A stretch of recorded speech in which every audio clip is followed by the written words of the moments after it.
Chapter 5. The Fight in the Village. Here was a horrible position. 4 English children, whose proper date was A.D. 1905, and whose proper address was London, set down in Egypt in the year 6000 B.C., with no means whatever of getting back into their own time and place. They could not find the east, and the sun was of no use at the moment, because some officious person had once explained to Cyril that the sun did not really set in the west at all, nor rise in the east either, for the matter of that. The Psammead had crept out of the bass bag when they were not looking, and had basely deserted them. An enemy was approaching. There would be a fight. People get killed in fights, and the idea of taking part in a fight was one that did not appeal to the children. The man who had brought the news of the enemy still lay panting on the sand. His tongue was hanging out, long and red, like a dog's. The people of the village were hurriedly filling the gaps in the fence with thorn bushes from the heap that seemed to have been piled there, ready for just such a need. They lifted the cluster thorns with long poles, much as men at home, nowadays, lift hay with a fork. Jane bit her lip and tried to decide not to cry. Robert felt in his pocket for a toy pistol and loaded it with a pink paper cap. It was his only weapon. Cyril tightened his belt 2 holes, and Anthea absently took the drooping red roses from the buttonholes of the others, bit the ends of the stalks, and set them in a pot of water that stood in the shadow by a hut door. She was always rather silly about flowers. "Look here," she said. "I think perhaps the Psammead is really arranging something for us. I don't believe it would go away and leave us all alone in the past. I'm certain it wouldn't." Jane succeeded in deciding not to cry, at any rate yet. "But what can we do?" Robert asked. "Nothing," Cyril answered promptly, "except keep our eyes and ears open. Look, that runner chap's getting his wind. Let's go and hear what he's got to say." The runner had risen to his knees and was sitting back on his heels. Now he stood up and spoke. He began by some respectful remarks addressed to the heads of the village. His speech got more interesting when he said, "I went out in my raft to snare ibises, and I had gone up the stream an hour's journey. Then I set my snares and waited. And I heard the sound of many wings, and looking up, saw many herons circling in the air. And I saw that they were afraid. So I took thought. A beast may scare one heron, coming upon it suddenly, but no beast will scare a whole flock of herons. And still they flew and circled, and would not light. So then I knew that what scared the herons must be men, and men who knew not our ways of going softly so as to take the birds and beasts unawares. By this I knew they were not of our race, or of our place. So, leaving my raft, I crept along the river bank, and at last came upon the strangers. They are as many as the sands of the desert, and their spearheads shine red like the sun. They are a terrible people, and their march is towards us. Having seen this, I ran, and did not stay till I was before you." "These are your folk," said the headman, turning suddenly and angrily on Cyril. You came as spies for them. We did not, said Cyril indignantly. We wouldn't be spies for anything. I'm certain these people aren't a bit like us. Are they now? He asked the runner. No, was the answer. These men's faces were darkened, and their hair black as night. Yet these strange children, maybe, are their gods, who have come before to make ready the way for them. A murmur ran through the crowd. No, no, said Cyril again. We're on your side. We will help you to guard your sacred things. The headman seemed impressed by the fact that Cyril knew that there were sacred things to be guarded. He stood a moment gazing at the children. Then he said, It is well, and now let all make offering, that we may be strong in battle. The crowd dispersed, and 9 men, wearing antelope skins, grouped themselves in front of the opening in the hedge in the middle of the village. And presently, one by one, the men brought all sorts of things. Hippopotamus flesh, ostrich feathers, the fruit of the date palms, red chalk, green chalk, fish from the river, and ibex from the mountains. And the headman received these gifts. There was another hedge inside the first, about a yard from it, so that there was a lane inside between the hedges. And every now and then one of the headmen would disappear along this lane with full hands, and come back with hands empty. They're making offerings to their amulet, said Anthea. We'd better give something too. The pockets of the party, hastily explored, yielded a piece of pink tape, a bit of sealing wax, and part of the Waterbury watch that Robert had not been able to help taking to pieces at Christmas, and had never had time to rearrange. Most boys have a watch in this condition. They presented their offerings, and Anthea added the red roses. The headman who took the things looked at them with awe, especially at the red roses and the Waterbury watch fragment. This is a day of very wondrous happenings.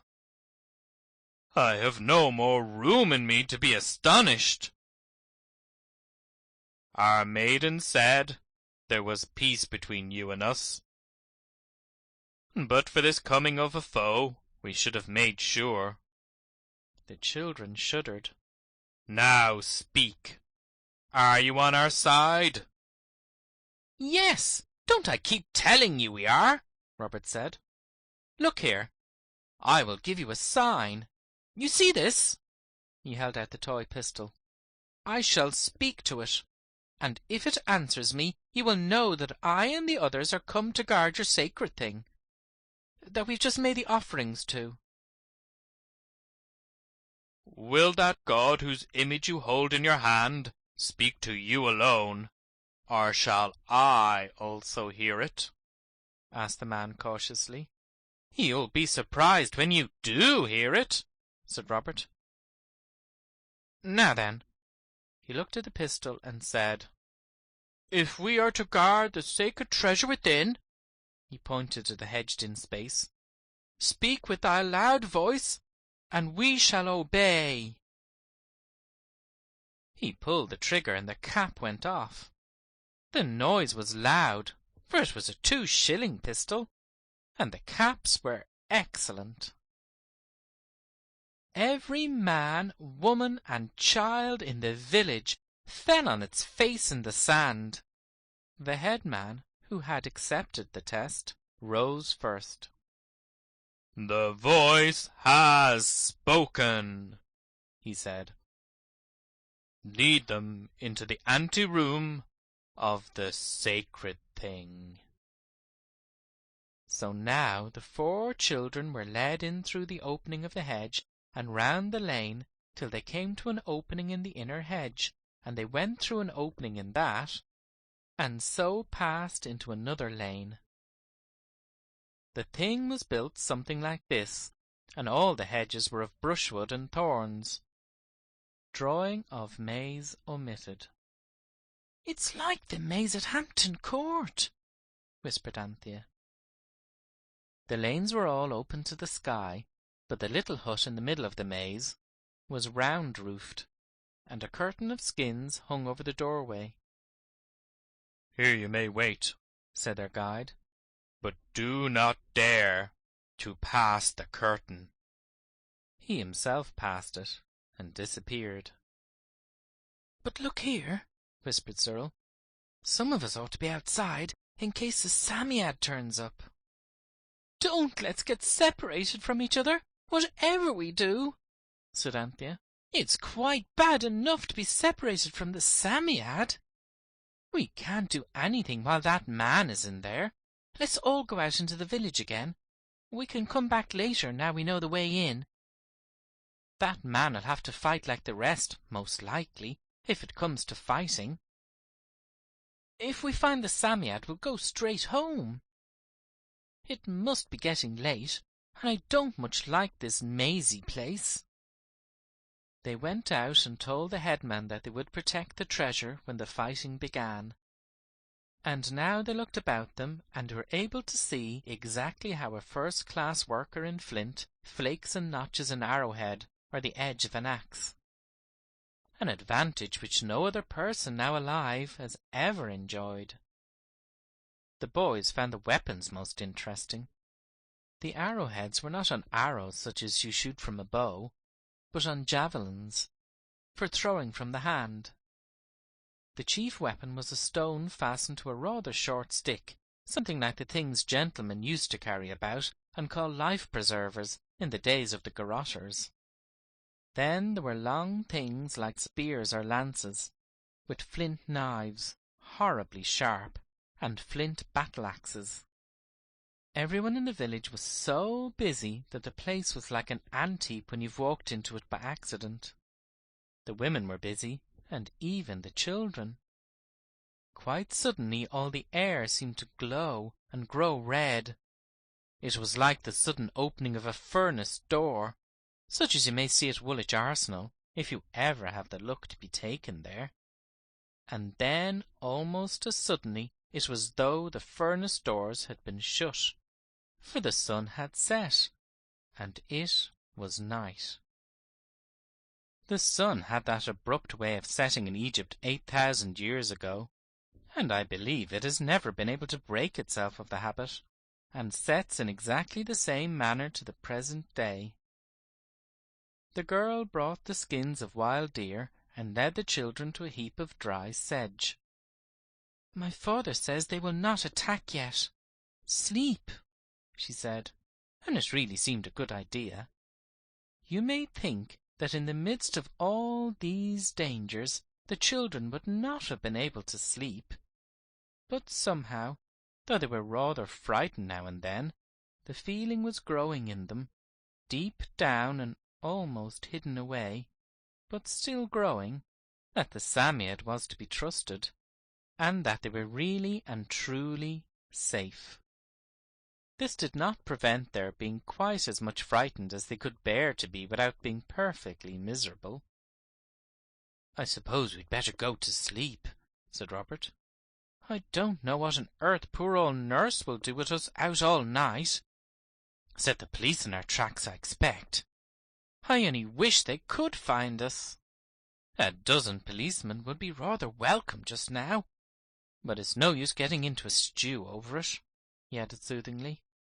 "Good night." And they all fell asleep.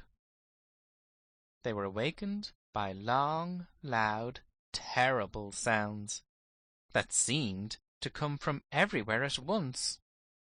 Horrible, threatening shouts and shrieks and howls that sounded, as Cyril said later, like the voices of men thirsting for their enemies' blood.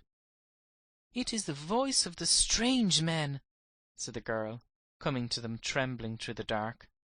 "And they have attacked the walls, and the thorns have driven them back. My father says they will not try again till daylight. But they are shouting to frighten us, as though we were savages, dwellers in the swamps," she cried indignantly. All night the terrible noise went on, but when the sun rose, as abruptly as he had set, the sound suddenly ceased. The children had hardly time to be glad of this, before a shower of javelins came hurtling over the great thorn hedge, and everyone sheltered behind the huts. But next moment another shower of weapons came from the opposite side, and the crowd rushed to other shelter. Cyril pulled out a javelin that had stuck in the roof of the hut beside him. Its head was of brightly burnished copper. Then the sound of shouting arose again, and the crackle of dried thorns. The enemy was breaking down the hedge. All the villagers swarmed to the point whence the crackling and shouting came. They hurled stones over the hedges and shot arrows with flint heads. The children had never before seen men with a fighting light in their eyes. It was very strange and terrible, and gave you a queer, thick feeling in your throat. It was quite different from the pictures of fights in the illustrated papers at home. It seemed that the shower of stones had driven back the besiegers. The besieged drew breath, but at that moment the shouting and the crackling arose on the opposite side of the village, and the crowd hastened to defend that point. And so the fight swayed to and fro across the village, for the besieged had not the sense to divide their forces, as their enemies had done. Cyril noticed that every now and then certain of the fighting men would enter the maze and come out with brighter faces, a braver aspect, and a more upright carriage. "I believe they go and touch the amulet," he said. "You know the Psammead said it could make people brave." They crept through the maze, and watching, they saw that Cyril was right. A headman was standing in front of the skin curtain, and as the warriors came before him, he murmured a word they could not hear, and touched their foreheads with something that they could not see. And this something he held in his hands, and through his fingers they saw the gleam of a red stone that they knew. The fight raged across the thorn hedge outside. Suddenly there was a loud and bitter cry. "They're in! They're in! The hedge is down!" The headman disappeared behind the deerskin curtain. "He's gone to hide it," said Anthea. "Oh, Psammead dear, how could you leave us?" Suddenly there was a shriek from inside the hut, and the headman staggered out white with fear and fled out through the maze. The children were as white as he. "Oh, what is it? What is it?" moaned Anthea. "Oh, Psammead, how could you? How could you?" And the sound of the fight sank breathlessly and swelled fiercely all around. It was like the rising and falling of the waves of the sea. Anthea shuddered and said again, "Oh, Psammead, Psammead!" "Well?" said a brisk voice, and the curtain of skins was lifted at one corner by a furry hand, and out peeped the bat's ears and snail's eyes of the Psammead. Anthea caught it in her arms, and a sigh of desperate relief was breathed by each of the four. "Oh, which is the east?" Anthea said, and she spoke hurriedly, for the noise of wild fighting drew nearer and nearer. "Don't choke me," said the Psammead. "Come inside." The inside of the hut was pitch dark. "I've got a match," said Cyril, and struck it. The floor of the hut was of soft, loose sand. "I've been asleep here," said the Psammead. Most comfortable it's been. The best sand I've had for a month. It's all right. Everything's all right. I knew your only chance would be while the fight was going on. That man won't come back. I bit him, and he thinks I'm an evil spirit. Now you've only got to take the thing and go. The hut was hung with skins. Heaped in the middle were the offerings that had been given the night before, Anthea's roses fading on the top of the heap. At one side of the hut stood a large square stone block, and on it an oblong box of earthenware with strange figures of men and beasts on it. "Is the thing in there?" asked Cyril, as the Psammead pointed a skinny finger at it. "You must be the judge of that," said the Psammead. "The man was just going to bury the box in the sand when I jumped out at him and bit him." "Light another match, Robert," said Anthea. "Now then, quick, which is the east?" "Why, where the sun rises, of course." "But someone told us." "Oh, they'll tell you anything," said the Psammead impatiently, getting into its bass bag and wrapping itself in its waterproof sheet. "But we can't see the sun in here, and it isn't rising anyhow," said Jane. "How you do waste time," the Psammead said. "Why, the east's where the shrine is, of course. There!" It pointed to the great stone. And still the shouting and the clash of stone and metal sounded nearer and nearer. The children could hear that the headmen had surrounded the hut to protect their treasure as long as might be from the enemy. But none dared to come in after the Psammead's sudden fierce biting of the headman. "Now, Jane," said Cyril very quickly, "I'll take the amulet. You stand ready to hold up the charm, and be sure you don't let it go as you come through." He made a step forward, but at that instant a great crackling overhead ended in a blaze of sunlight. The roof had been broken in at one side, and great slabs of it were being lifted off by two spears. As the children trembled and winked in the new light, large dark hands tore down the wall, and a dark face, with a blobby fat nose, looked over the gap. Even at that awful moment, Anthea had time to think that it was very like the face of Mr. Jacob Absalom, who had sold them the charm in the shop near Charing Cross. "Here is their amulet," cried a harsh, strange voice. "It is this that makes them strong to fight and brave to die. And what else have we here? Gods or demons?" He glared fiercely at the children, and the whites of his eyes were very white indeed. He had a wet, red copper knife in his teeth. There was not a moment to lose. "Jane! Jane! Jane! Quick!" cried everyone passionately. Jane, with trembling hands, held up the charm towards the east, and Cyril spoke the word of power. The amulet grew to a great arch. Out beyond it was the glaring Egyptian sky, the broken wall, the cruel, dark, big-nosed face with a red, wet knife in its gleaming teeth. Within the arch was the dull, faint, greeny brown of London grass and trees. "Hold tight, Jane!"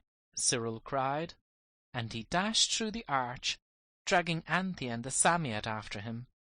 Robert followed, clutching Jane, and in the ears of each, as they passed through the arch of the charm, the sound and fury of battle died out suddenly and utterly, and they heard only the low, dull, discontented hum of vast London, and the peeking and patting of the sparrows on the gravel, and the voices of the ragged baby children playing ring-a-roses on the yellow trampled grass.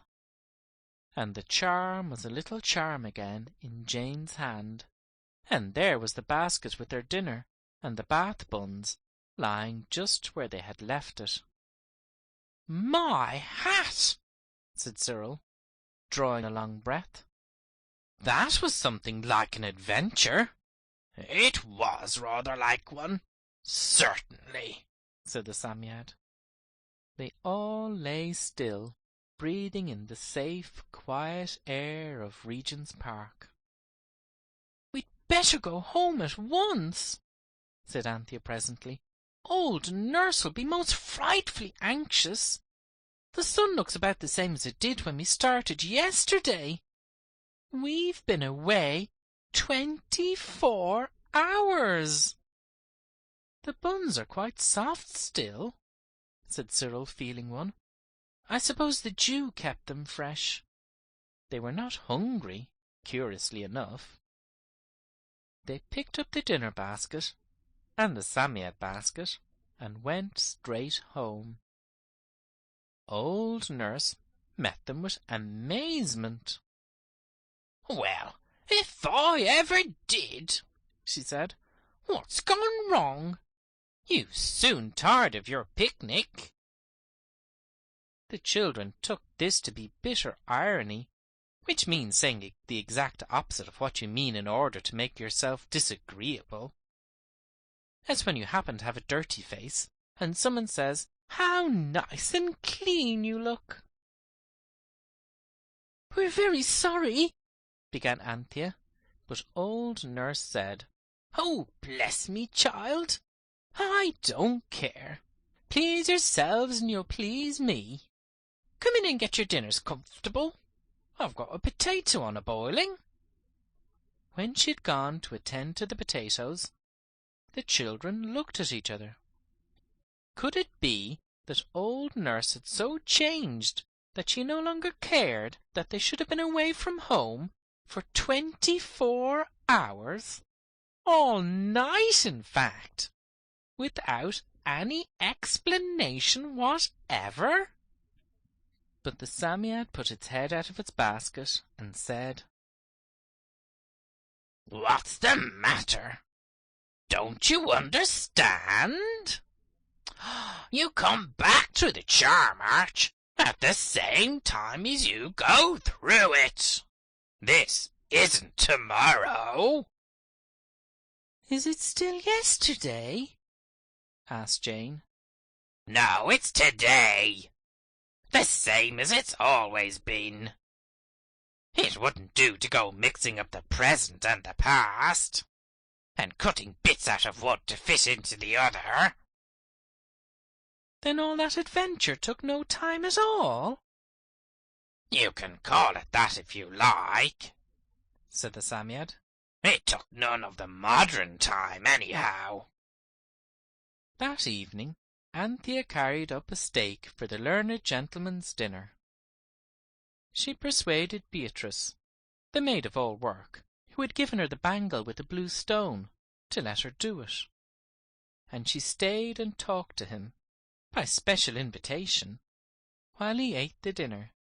She told him the whole adventure, beginning with, "This afternoon we found ourselves on the bank of the River Nile," and ending up with, "And then we remembered how to get back, and there we were in Regent's Park, and it hadn't taken any time at all." She did not tell anything about the charm, or the Psammead, because that was forbidden, but the story was quite wonderful enough, even as it was, to entrance the learned gentleman. "You are a most unusual little girl," he said. "Who tells you these things?" "No one," said Anthea. "They just happen." "Make believe," he said slowly, as one who recalls and pronounces a long-forgotten word. He sat long after she had left him, At last he roused himself with a start. "I really must take a holiday," he said. "My nerves must be all out of order. I actually have a perfectly distinct impression that the little girl from the rooms below came in and gave me a coherent and graphic picture of life as I conceive it to have been in pre-dynastic Egypt. Strange what tricks the mind will play. I shall have to be more careful." He finished his bread conscientiously and actually went for a mile walk before he went back to his work. End of chapter 5.